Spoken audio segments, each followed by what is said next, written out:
welcome. You've joined us for a deep dive into, well, a truly compelling topic, one that spans millennia and really sparks the imagination: mummification. Absolutely fascinating. And you, our listener, you provided us with this amazing array of sources: hypnosis session transcripts, French, Italian, Spanish, Romanian, even one in English, all using the Grifasi method. What's so unique here is we're not looking at dusty history books exactly or scientific papers.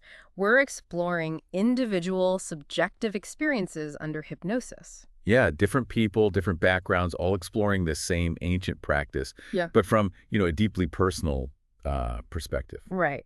So our mission today is to sort of tease out the common threads that pop up across these very different accounts, and also maybe dive into some of the really intriguing individual stories. Exactly. It's a fantastic chance to see what patterns, if any, emerge. We're looking for those echoes, those resonances across these, well, subjective landscapes, as we Or as say. far as And it's worth remembering, like with any hypnosis exploration, interpretation is key. right. We're focusing on the recurring ideas and the really compelling narratives that you shared with us. Okay, so let's start with those common threads across all these sessions, different languages, different people. What were some of the key things about mummification that kept surfacing? What really jumped out?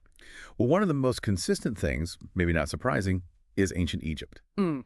It keeps coming up as the perceived primary origin point for artificial mummification. Okay. We see that in the sessions with Visha, Marzana, and Anastasia. It suggests this really deep, almost ingrained link between Egypt and the practice. Maybe historical knowledge, maybe something more like a shared cultural idea. That historical connection is definitely strong, yeah. Hmm. But these accounts didn't seem to limit it just to Egypt, did they? No, not at all. Visha and Catalina, their sessions specifically mentioned other places, other cultures, sometimes quite distant geographically, also doing it, which, raises this really interesting question. If Egypt was the main source, how did it spread so far? Right. How? Marzana's session even offered a more unconventional idea, that maybe the knowledge spread through some kind of collective consciousness, or maybe it was even taught by, well, extraterrestrial entities. Extraterrestrial entities. Okay, that's definitely out there. It makes you wonder, though. It certainly does. Makes you think about how ideas like this could travel across ancient cultures. So beyond the where and maybe the who or what, well, what about the why? Why mummify? What were the recurring reasons given in these sessions? The big one really is preserving the physical body. The idea seems to be that this helps facilitate a return of the soul, or maybe achieve some kind of eternal life. Okay, the classic idea. Yeah, we see that with Visha, Catalina, Anastasia. Yeah. It's like the belief was that keeping the body intact somehow kept the door open for the soul's journey or its potential return, almost like the body becomes an anchor. An anchor. That's a good way to put it. But reading through these, it sounds like this anchor wasn't always seen as a good thing. That's a really crucial point, yeah. Very often, these sessions describe what they call the subliminal part. Which seems to mean like the soul or deeper consciousness. Pretty much, yeah. The consciousness as perceived under hypnosis, it's often described as being attached or sort of held to the mummified body, sometimes against its natural progression. To live against its will. Almost. Sometimes it seems that way. This comes up with Oriane, Diana, Irina, Catalina, Anastasia. It suggests a potential downside, that the desire for preservation might actually, accidentally get in the way of the soul moving on naturally after death. So the soul gets tethered. And maybe not always accidentally. There were mentions of other entities getting involved. Yes, definitely. The involvement of non-human entities is another really significant common thread. Oriane, Visha, Claudia, and Anastasia, their sessions describe these entities as being actively involved, often with the perceived goal of drawing energy or maybe information from the deceased person. So it raises the question, at least within these experiences, is mummification just a human thing? Or are there other forces involved, maybe with their own agendas? Like the mummy becomes a kind of resource for these entities. Interesting. And what about reincarnation? Was there a consistent view on how mummification affected that?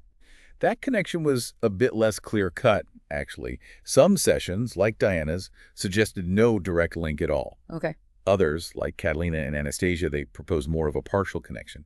It might depend on the person's beliefs about mummification or this possibility of the subliminal part being drawn back to the body. So the intended effect on reincarnation, if there even was one, seems perceived quite differently across the sessions. Fascinating how these common ideas sort of weave through all these different individual explorations. Okay, Let's pivot then. Let's talk about some of the specific stories that came out because they really bring these themes to life. Orien's session had some really striking imagery. It really did. In Orien's experience, the energy of the mummified body was described leaving through the head and then being captured Captured by what? by beings perceived as reptilian. They were apparently taking information in some kind of condensed energy from the deceased. Wow. And interestingly, Orient also perceived the subliminal part being programmed somehow, like programmed to be a warrior or soldier for a future life, a future reincorporation. Programmed. Okay. But at the same time, that session also echoed the traditional Egyptian belief that the soul stays with the preserved body. So it's a vivid example of that entity involvement theme and how mummification might be linked to these, well, bigger, maybe even cosmic plans. Reptilian energy harvesters, programmed souls. That's definitely memorable. What about Visha's session? How did that illuminate these common threads? Visha also pointed straight to ancient Egypt as the origin, but expanded on the why. The practice was seen as a way for the body to, regain life, achieve eternal existence. Right, the eternal life goal again. Exactly. Yeah. Again, entities came up. This time they were described as being really interested in the heart. The heart specifically. Yes, the emotional center. They were perceived as drawing out an essence or brilliant energy from the heart of the mummified person. Visha's session also brought up this idea of a pact. Like the mummification process itself created a pact that binds the subliminal part to the body. A binding pact. Yeah, and the entities seem to benefit, getting some kind of feeling of immortality from this. Right. It really paints a picture of this perceived energetic exchange and the potential, binding of consciousness. That idea of a binding pact is, quite unsettling. Now, Mardena's session seemed to go even further, offering this really elaborate, almost mythological explanation. Oh, absolutely. Marzena's experience suggested mummification didn't even start on Earth, an extraterrestrial origin linked to a promise of eternal life, which then just became this widespread belief. Okay, back to the ETs. Yeah. And two possibilities for the subliminal part were noted.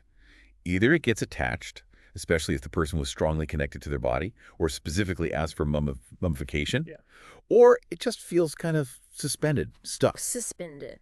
But the most amazing part was this incredibly detailed account of an ancient ritual, dated specifically to 4730 DC. Wow, that's specific. Yes. It involved a woman, apparently in a chamber under a pyramid, talking to entities. And she was getting conflicting information from them about why they should mummify. Was it for eternal life, or was it actually to prevent eternal life and bind the soul to the body? Conflicting information from the same entities. That really makes you question their motives, at least as perceived in that session. Exactly. And the source of this contradiction was traced to two specific entities, described as brother shape-shifting dragons. Shape-shifting dragons. Named Asar, a red one, and Hector. And they were supposedly controlled by this powerful female entity called Miriam. According to the session, Miriam claimed she created these dragon entities specifically for humans, to keep them believing and keep them connected to her. Manipulating belief systems. Seems like it. The session also touched on how this mummification knowledge might have spread to other cultures, maybe through dreams, altered states, and how seeing naturally mummified bodies might have inspired awe and mystery, perhaps leading people to try and replicate it artificially. It's a really complex web of perceived influences and intentions. Shape-shifting dragons, Miriam. Yeah. Definitely a unique perspective. Irina's session also had some compelling stuff about the metaphysical mechanics, you could say. Yes. Irina described the subliminal part of an embalmed person becoming trapped, rigid, vulnerable. And interestingly, natural mummification led to a similar hardened state, metaphysically speaking. Hardened. And there was this depiction of ancient Egyptian practice, metaphysically speaking again. Pharaohs sitting on thrones in the ether.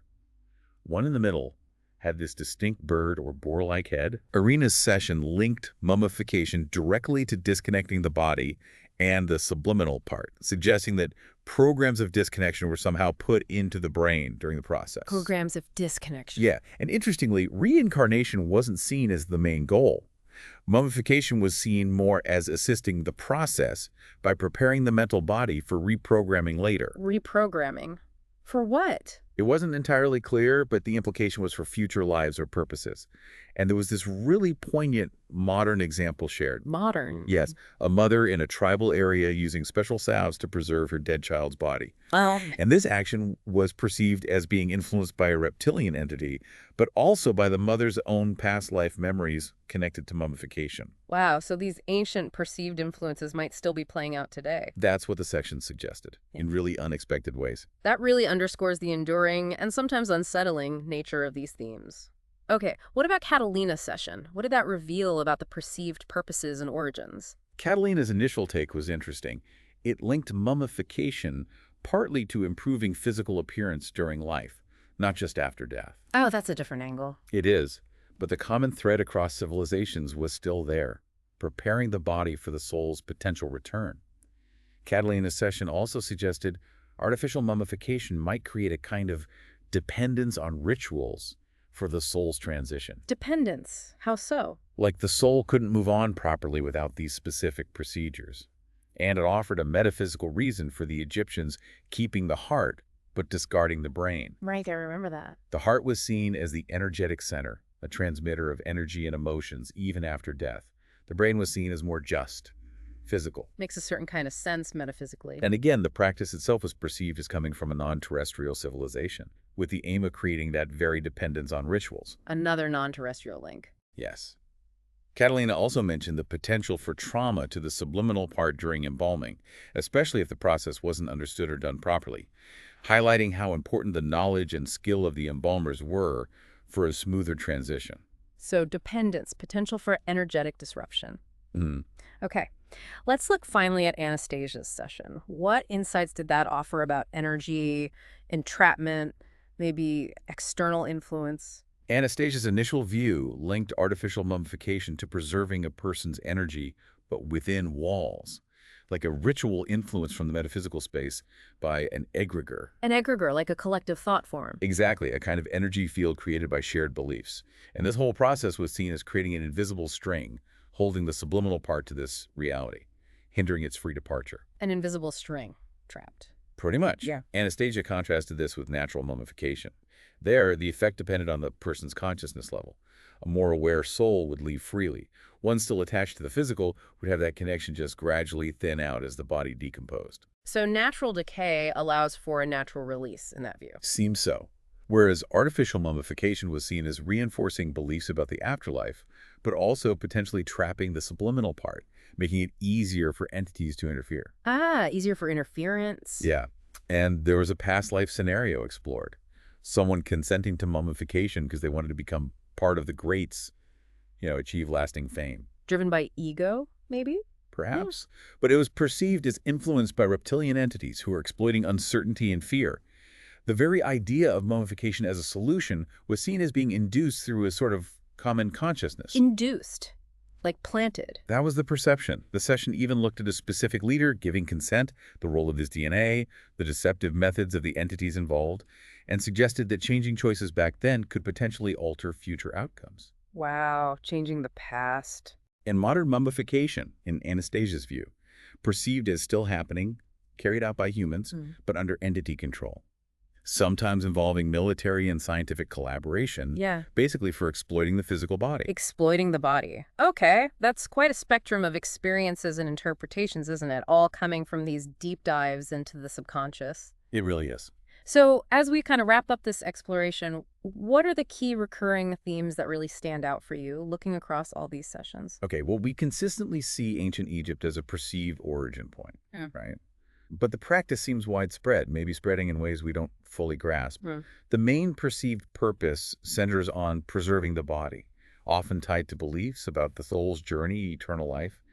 But a huge counterpoint is that recurring theme of the subliminal part getting stuck, attached, even trapped by the mummy. Right, the anchor becoming a chain. Exactly. Sometimes intentionally linked to the very beliefs driving the practice. And then there's the frequent mention of external entities, often perceived as reptilian, but not always actively involved, usually seen as drawing energy or information.